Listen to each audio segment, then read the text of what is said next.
What's up? This is episode 69, I believe, of the HooperCast. I've been doing some shuffling around, so if it's out of order, I apologize. But it's a half apology, because who cares? Right, Dustin? Exactly. Yeah. I don't care. Me neither. Neither. Well, then neither should you, listener. Yeah. Shut up. Yeah. Mind your own business. That's right. Let us do this podcast the way we want to. You close those drapes and mind your P's and Q's. Stop telling us how to count. Yeah. Dustin, we have got some TV to talk about today. Indeed we do. Woo! Woo! A couple of AMC shows, actually. Good old AMC. Good old AMC. I guess we'll just go with Better Call Saul first, right? Okay, sure. I'm down for that. Which, at the time of this recording, I've only seen the first 2 episodes of the show.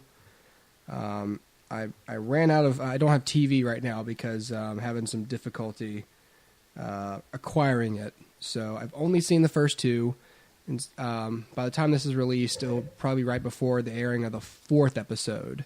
But we're not really here to recap the events of the show as much as we are just how the show seems to be set up and the tone.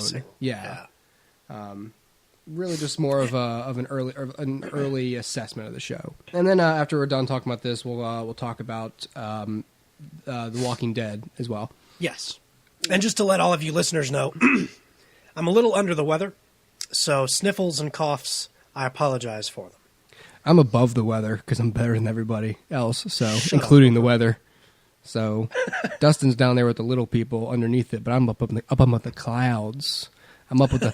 I couldn't even say Cloud 9. I'm above the weather. I'm not, however, above grammar or the English language. So precisely. Yeah. The one thing that remains below the weather is books. So that's where Dustin is. Exactly. Yes. Well, what is there to say really about Better Call Saul? The I guess you'd call it prequel, sequel, but definitely spiritual successor to Breaking Bad. Yes. I mean, I'll say this. We both know I was very skeptical of this show. Sure. When it was announced, when it was actually greenlit. And, you know, and when I heard that you'd be seeing actors from Breaking Bad in it, because I felt like the show, that Breaking Bad had said its piece, and it was completely good by itself, and I was not interested in, you know, learning more about the characters in that show or what may have happened to them after. You know, because I thought, no, the story was told just fine. Exactly. And I believe way back when this show was announced, it was originally going to be more of like a comedy. And then just throughout the process, they realized, no, it's going to have funny parts, just like Breaking Bad did. But I mean, this story isn't really comedic. It's its own drama. Yeah. And from what I've seen so far, I'm impressed. I you know, it's not what I was afraid it was going to be. From what I've seen so far. Yeah, no, I think tonally it's not super different from Breaking Bad. I feel like it flows pretty well, both in terms of the style of filmmaking, you know, the cinematography, music choices, all that kind of stuff. I think kind of flows really well with Breaking Bad. In other words, you could watch the two of them, and I feel like they would flow together. As if it was always intended to be one thing. But yeah, no, I'm with you, Hooper. I was kind of, for some reason, still expecting a little like sitcom-y kind of comedy up until sort of right before it aired, when I started hearing more drama, because I did sort of block myself out of news about it, just because I didn't want to be spoiled. I didn't want to go in with any sort of like preconceived notions.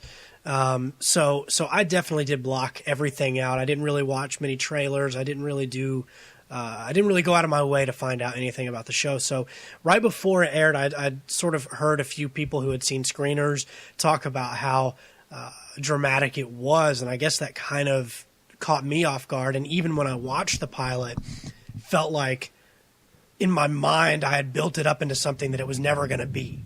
Does that make sense? Yeah. I agree, and I kind of did the same, and I thought, well, maybe it's better for me to approach it from a place of skepticism, because I'd rather judge it.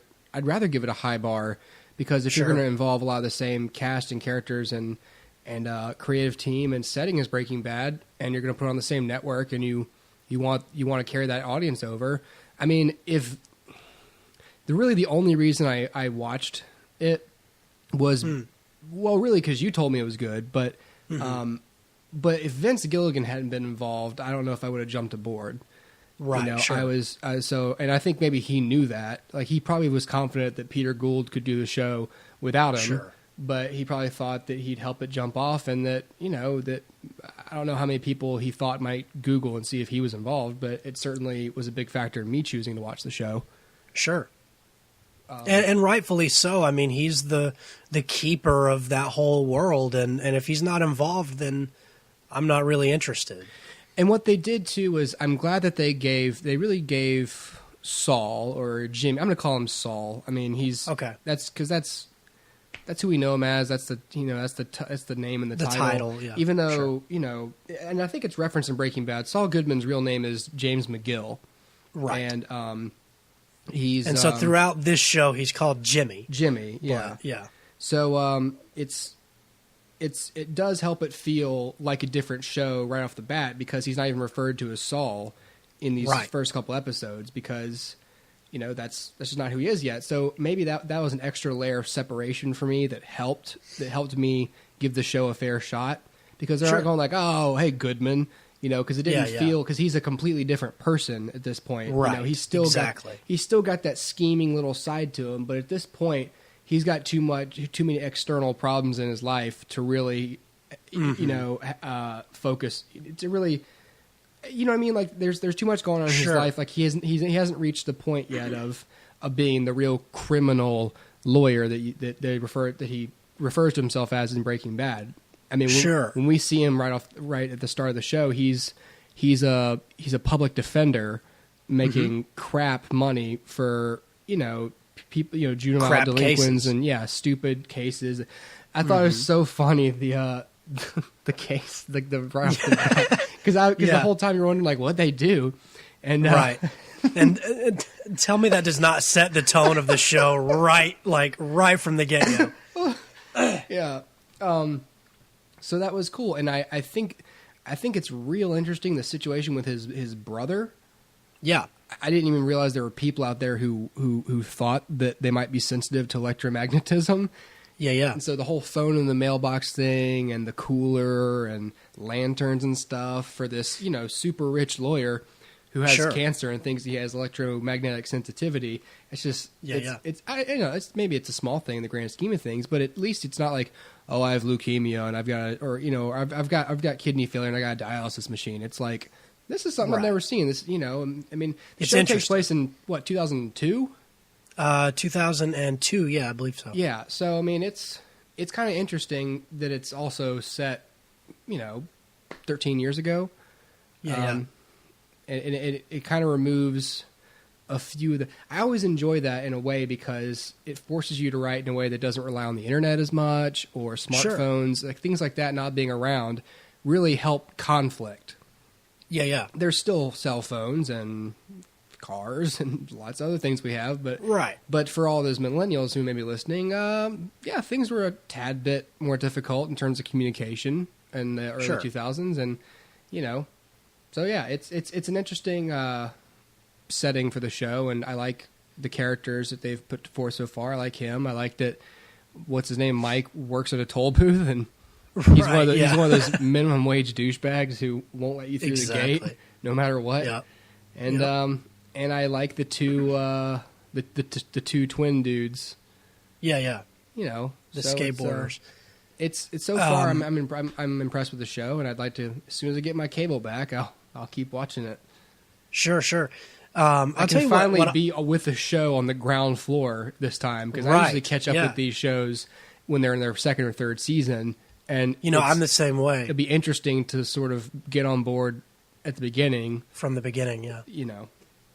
No, I think I tend to do the same thing. I guess the only thing, recently that I've been watching from the beginning is like The Flash, but that doesn't have quite the same serialized nature that Saul does. Yeah. But or the heavy themes and whatnot. It's a dude running fast.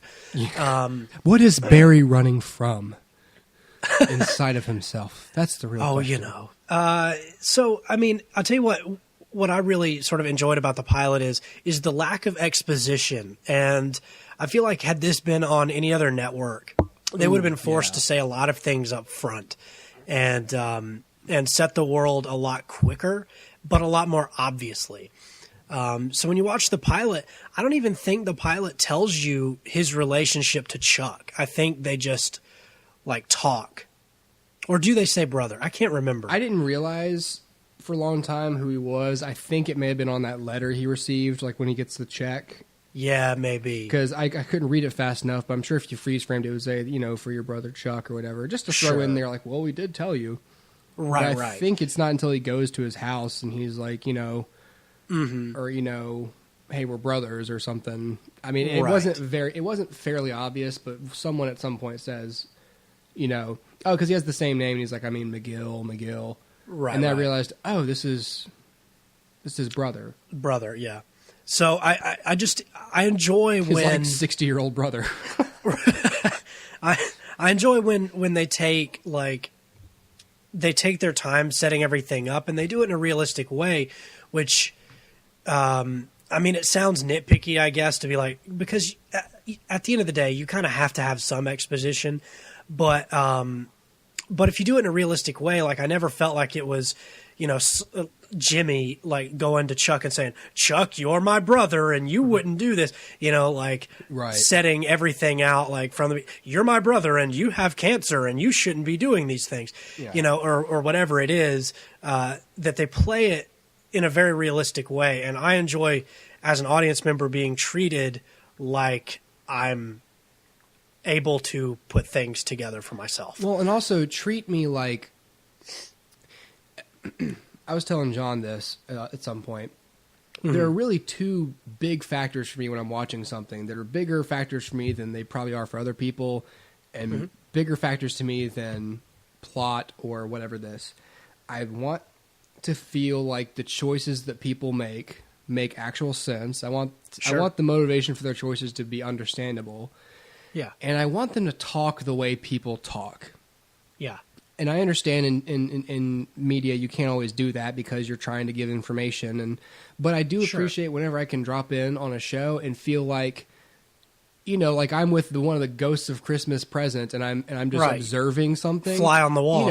When you'd pop in and be like, we've been working on the house for a while now. We've almost got the money saved up. I'd rather just go, no, we can't do that, or just imply more things because it makes you over pay time. attention. We'll understand. Yeah, it makes you pay attention and try to learn and use your fucking brain. Exactly. Instead of just watching something that's mindlessly entertaining. I was watching all these Vine videos. I just got onto Vines, by the way. I'm a few years late. But I was watching a big compilation of them, and I was explaining to someone, I said, I can feel my brain melting because I'm not learning anything. I'm not following. I'm watching little 6-second segments of comedy, and it's entertaining, but I have that feeling of this is not helping me at all. This isn't doing anything for me.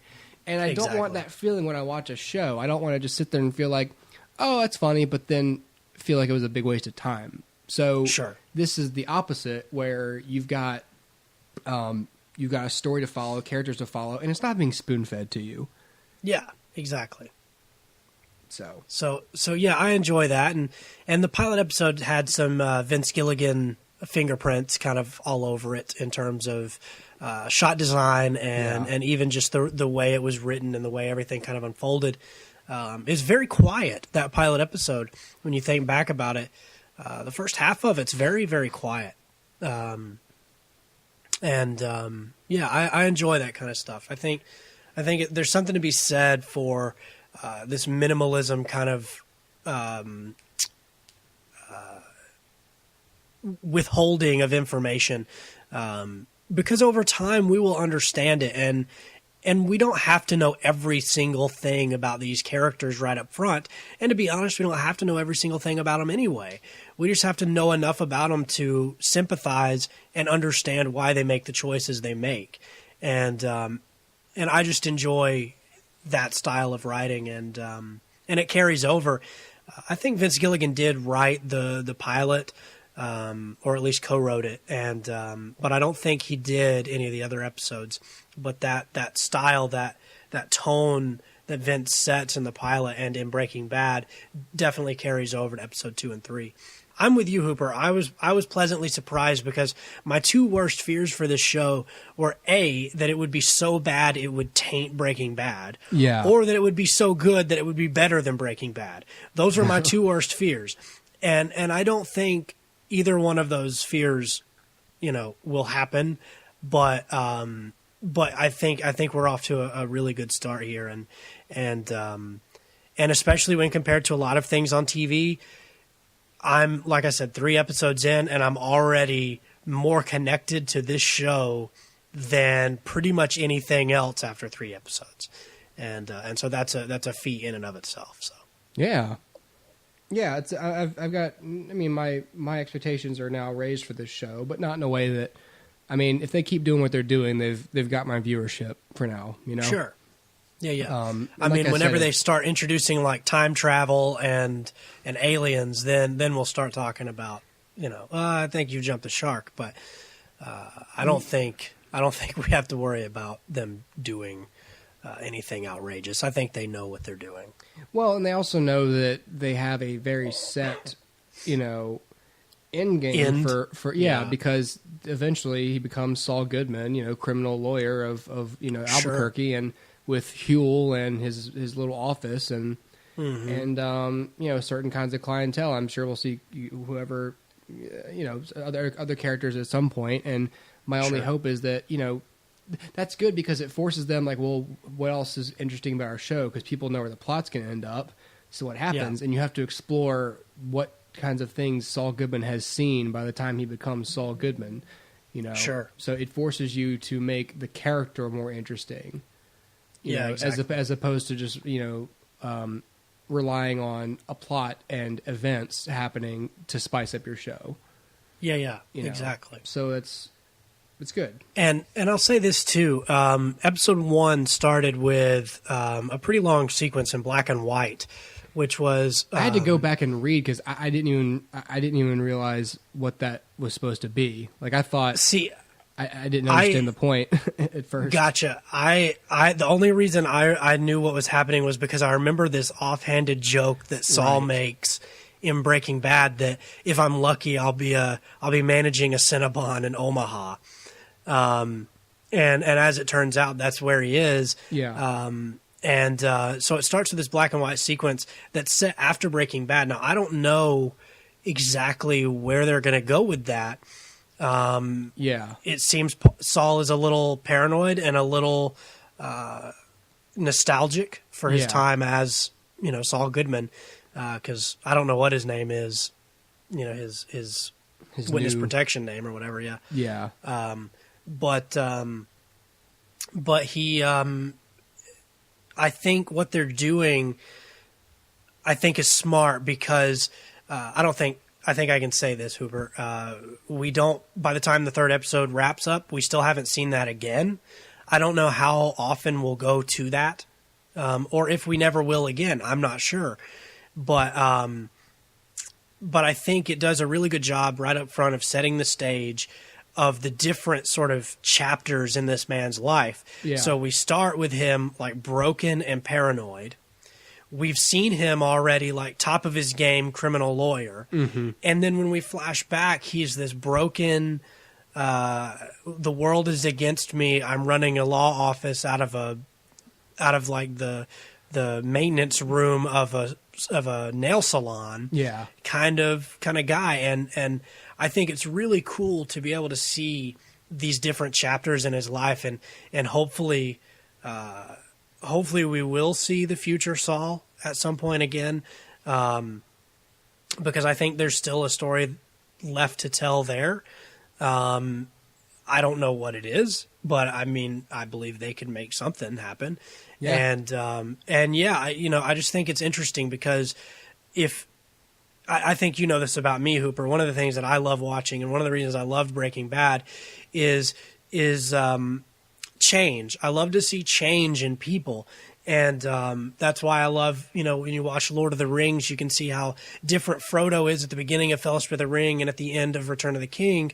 I love watching characters change over time. And so to be able to see these three distinct types of Saul Goodman, I think are really, really interesting. And that grabs me as a viewer from the get-go. Yeah, I agree. If you have not seen Breaking Bad, go watch it now. And if you have seen Breaking Bad, don't be afraid of Better Call Saul. Give it a shot, too. Yeah, I agree. The other AMC show that's in its 5th season now, The Walking Dead, it's got only maybe a few episodes left until that season's done, right? What has it got? 6 more episodes, maybe? Yeah, something like that. Okay. Yeah, what you say you've got some thoughts on it. I do. This is the first time, by the way, that we've talked about the show where I'm actually caught up. Sure. Like we're actually in the same spot. At the same point in the show. Yeah. So I can finally contribute. Awesome. So for all of you listening out there, we are up to this point. What's the last episode that just aired, Hooper? I can't remember. Hang on, I can tell you. It's called What Happened and What's Going On. Yes. It aired February 8th of 2015. So if you have not seen everything up to this point, you might want to skip this because there will be spoilers. I think there is another episode that has aired. Hooper and I have not seen that yet, but we are up to that point, episode 9 of season 5. So there will be spoilers up to that point. Hooper, why don't you recap for us where we are? We in this season of the show, we are. Well, I guess they're on. What you mean, like from the mid-season, or where are we assuming? I guess let's do from the mid-season. Yeah. From the mid-season, didn't they? I'm sorry, I'm trying to remember. Oh, they're with the priest and everything. So they are not. There are certain periods of the show where they've got like a stronghold in one place or another. Maybe, the 3rd and 4th season were largely around the prison and what they thought would be a good place, Terminus, which they escaped from, where they were eating people. So they're kind of on the lam right now, and sorry, I'm just having I'm having a hard time remembering what's happening. To be honest, because they're just sort of spread around and moving around, and they're doing a lot of non-linear shit that's confusing me too. It's true.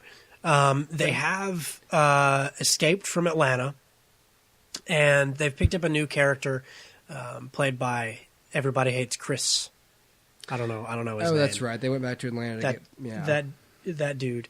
And that dude had a place. Noah, that's his name. Noah had a place that he was from in Virginia, I believe. Yeah. And he thought there would be a safe refuge for them where his mother and his twin brothers live. So they actually take to the road and end up in Virginia in episode 9, which is a little bit funny because they spent like 5 years, 30 miles outside of Atlanta, and then in like 5 minutes they're in Virginia. Yeah, it takes them, a very long time to travel anywhere in this show, but then in like the span of less than a minute, they go from, central Georgia all the way to Virginia. Exactly. They're still shooting in Atlanta, which is great. Yeah. I don't think they'll leave us, but they are in Virginia in the show, and they make it up to Noah's house, and it is overrun. Everyone's dead, and the group gets into some trouble there and does a lot of dialoguing about random things. Yeah. I really don't like this slow contemplative dialogue. That belongs in a movie, but you cannot keep padding TV episodes with that. It's just a bunch of fat that needs to be trimmed. Like That's at this exactly point, right. Do we need to keep having philosophical discussions about, what is human nature and why and should we change? I get it. I understand. Right. I never thought I'd be saying this, but I want more plot from a show. I'm sick of the character explorations through words. I want to see them doing things. Yeah. No, I agree, because I think part of that, Hooper, is because these characters aren't particularly interesting. Yeah. In that when they dialogue, they sort of always agree with each other. There's not like a Jack and Locke kind of philosophical I'm opposite of you viewpoint. Yeah. There's nobody that looks at Rick, and when Rick says, we're going to do something, nobody goes, Rick, I actually don't think we should do that. Yeah. Nobody does that. Yeah. Everybody's just like, okay, Rick. So for that reason, it's just not as interesting, and I think maybe that's part of it. Another thing, and I think you make a good point, is when you're talking about, I get it. I get the point of what you're trying to do. Yeah. I'll compare it to, Breaking Bad or Better Call Saul even, and say, this is what it reminds me of, okay? So imagine we're at like a piano recital. Vince Gilligan sits down at the bench, cracks his knuckles, and starts playing all over that piano, right? A little bit of happy, a little bit of sad, a little bit of tense. Here's some violence, here's some happy, here's some comedy, here's, all this stuff, all these feelings, all these emotions happening all over the keyboard. He gets up, everybody cheers, it's a masterpiece. He leaves. Then Scott Gimple comes out, cracks his knuckles, sits down, and hits one key and just keeps hitting it over and over and over and over and over and over and over. And that's what The Walking Dead is to me. It's not a bad note that's being hit. It's just at some point, like, give me a little harmony, or, maybe play it in a different octave or something, Right. So to me, that's The Walking Dead's fatal flaw is they're asking these questions about, are we too far gone? Can people change? What's, human nature? Is there any good in us? That kind of stuff. But they keep asking the question, and they keep like seemingly giving us answers, but the answers are always the same answers. So why do they keep asking the questions? It's mostly like they travel some and then they sit and someone goes, is life worth living? And then someone else goes, I don't know. And then a few episodes later, is life worth living still? I don't know. And it's always just, I don't know is the answer to every question of every philosophical, existential question on the show. It's always just, I don't know. And I'm like, all right, well, why am I listening to you then? Exactly. What do you have to say that's enlightening to me? It's just so when you basically make it plain to me that no one on the show has anything enlightening or new to bring to the table philosophically, considering their circumstances, then then it's like, all right, well, the only thing left to do is just have them do things. Because if you can't tell me who they are by their words, then you're just going to have to show me who they are by their actions. And if you can't do that, then why am I watching the show? Precisely. Now, and I think it's interesting too that one of the reasons that they keep answering the questions over and over is because every character is the same. Like I just said, there's nobody that, besides like maybe Herschel, there was nobody really to have a different answer that would have had a different answer than Right. maybe, or I don't know. Now we have this priest on the show, and when we first meet the priest, I thought, okay, maybe this guy will be sort of maybe he can have a different worldview and kind of be that opposite of what Rick is. No, but he's just a scared bitch. Yeah, exactly. He's the exact same way. Like, he is acting the same way that, like, season 2 Carl acted. Yeah. So there's no reason for that for him to be there. Dude, I don't know what that guy's deal is, by the way. Yeah, like, he's the only part of the show right now that I'm actually curious about. Like, what's up with him? Yeah, he's weird. I don't know. He's hiding something or something. Yeah, it better be good, because if it's like, I'm gay, then it's like, oh, well. Oh, great. Great. Do you think that's a priority right now? Yeah, but even if you think about the characters who have changed, because there are characters who have changed. Look at Carol. But look what Carol has become, and tell me how different she is from Rick.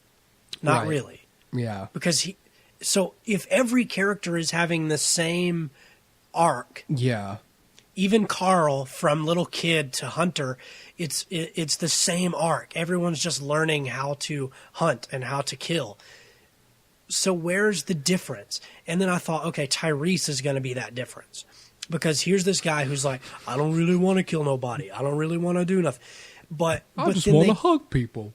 Pretty much. But then they kill him in episode 9. And I'm like, every time I think you're introducing somebody to be the foil to Rick, it doesn't happen. Oh, yeah. By the way, throughout that whole scene, I thought he was going to survive. I did too. And then I thought, this is interesting because maybe the bite doesn't always kill you, but it does. Yeah. So they spend a whole bunch of time making me think that he'll actually survive, and he doesn't. So it's like, exactly. Oh, why even explore what's going on from his point of view? It doesn't shed any new light on it at all. That was a very Lost-like episode, I noticed. Like, he's talking to people who are dead, and and it was weird. Let me ask you this. Because I can't help but shake the feeling sometimes in episodes, especially like that, like this season or episode 9.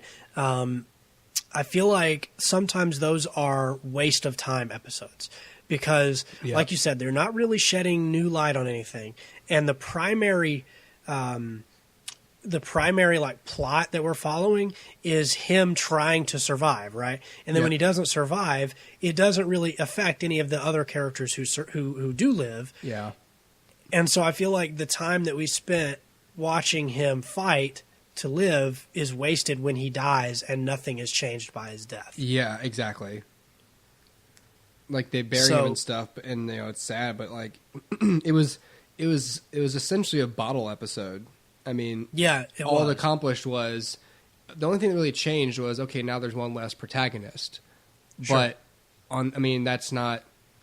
I mean, shit, this isn't Grey's Anatomy. Where one of the main characters. It's not like that really means anything. People dying on this show is just so commonplace. It doesn't have any real meaning. And I'm so sick of people dying by things they could have prevented. He just so the little boy just walks. This is a guy who was in a horde full of these things and managed to kill a ton of them. And he's looking at fucking pictures in a house, and one of them sneaks up on him and bites him. Are you fucking kidding me? Yeah, it's stupid. Like, why couldn't you could have stood in the corner with your back to the corner and then craned your neck to look at that picture, but you don't even shut the bedroom door? Like, are you serious? Yeah. Like, it's just all this stuff that they should know better. Dude, I'm in a new house. Do you know how many times I turn around to make sure no one's behind me? I mean, seriously, like, it's not. Yeah. Plus, I'm still confused about the zombies, right? Because here they are, they're dumb, they're slow. So I'm a little confused as to how they're even a threat, number one. Yeah. And number two, how do they sneak up on people? Every time we see them, they're loud and groaning. So how do they sneak up on you? But that doesn't make any sense. That one tiptoed up to him, completely just like a ninja zombie. If only they had played that that cartoon music cue, Like Tyrese is sitting there looking at pictures like, oh, these are some little boys, and you just hear, doom bum. He's like, where's that music coming? Oh shit, a zombie! Oh no! Oh! Yeah, it's I don't know. Yeah, I'm just confused about how any of that even happens ever. Yeah. Because literally every time we see them, when they smell a person, they're like, Nyah! Yeah. And I'm like, why was he quiet? That doesn't make sense. And because we don't know what else to do with Tyrese, so yeah, pretty much. I mean, no, that's the answer. Is we as writers are stuck. We don't know, and let's just kill him. But the other interesting point about that episode is that the cast is so minimal. It's literally just Rick, Michonne, Glenn, Tyrese, and Noah, and. Right? Maggie. Oh, and Wait, was Maggie there? Was she there? Oh. Okay, maybe she wasn't there. During the events. Yeah, no, not during the event. Sorry. Okay. I was like, there's way more character. So it's just 5 of them, and the rest of them are supposedly in another vehicle on their way. Right. Because they do show up at the funeral for Tyrese. But my question is, if the show was able to proceed without them, without us missing them, what purpose are they serving? Does that make sense? I don't know. It's for me, I feel like the cast is too big, and all you need are like maybe 6 or 7 people. Period. You need Rick, Michonne, Carl, Glenn, Maggie, and Daryl. Yeah, and maybe Carol. So 7. And right. literally every other character can go, and it does not, to me, change anything. The priest, Eugene, what's his face, Abraham, what's her face, like it doesn't even matter. Yeah. So to me, there's a lot of fat in the show that needs to be trimmed beyond just the boring dialogue moments. Well, you can't do that though. You can't trim those characters because almost all of them are black. Well, and also you have to have people to kill. You have to have red shirts, I guess. Exactly.